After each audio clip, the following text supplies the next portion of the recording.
अगर आपको यह वीडियो पसंद आती है तो इसे लाइक और शेयर करना ना भूलें और चैनल को भी सब्सक्राइब करें। एक बुजुर्ग शिक्षिका भीषण गर्मियों के दिन में बस में सवार हुई। पैरों के दर्द से वे बेहाल थी, लेकिन बस में सीट ना देखकर जैसे तैसे खड़ी हो गई।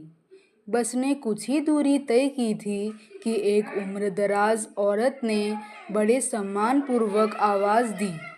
आ जाइए मैडम, आप यहाँ बैठ जाइए। कहते हुए उसने उन्हें अपनी सीट पर बैठा दिया। खुद वह गरीब सी औरत बस में खड़ी हो गई। मैडम ने दुआ दी। बहुत बहुत धन्यवाद। मेरी बुरी हालत थी सच में। उस गरीब महिला के चेहरे पर एक सुकून भरी मुस्कान फैल गई।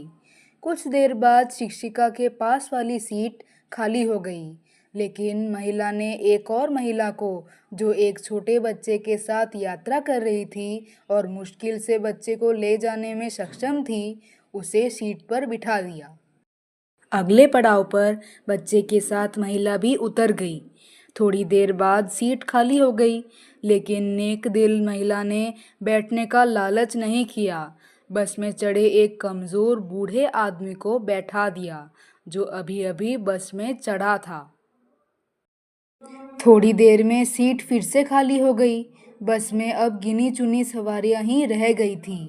अब उस अध्यापिका ने महिला को अपने पास बिठाया और पूछा, सीट कितनी बार खाली हुई, लेकिन आप दूसरे लोगों को ही बैठाती रहीं, खुद नहीं बैठी। क्या बात है? मैडम, मैं एक मजदूर हूँ। मेरे पास इतने पैसे नहीं हैं कि मैं कुछ दान कर सकूँ। तो मैं क्या करती हूँ कि कहीं रास्ते से पत्थर उठाकर एक तरफ कर देती हूँ, कभी किसी ज़रूरतमंद को पानी पिला देती हूँ, कभी बस में किसी के लिए सीट छोड़ देती हूँ।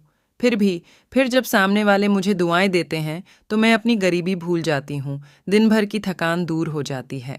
और तो और, जब मैं दोपहर में रोटी खाने के लिए बैठती हूँ ना, बाहर बेंच पर, तो ये पंछी चिड़िया पास आकर बैठ जाते हैं, तो उनके लिए रोटी डाल देती हूँ, छोटे छोटे टुकड़े करके। जब वह खुशी से चाहते हैं तो उन भगवान के जीवों को देखकर मेरा पेट भर जाता है।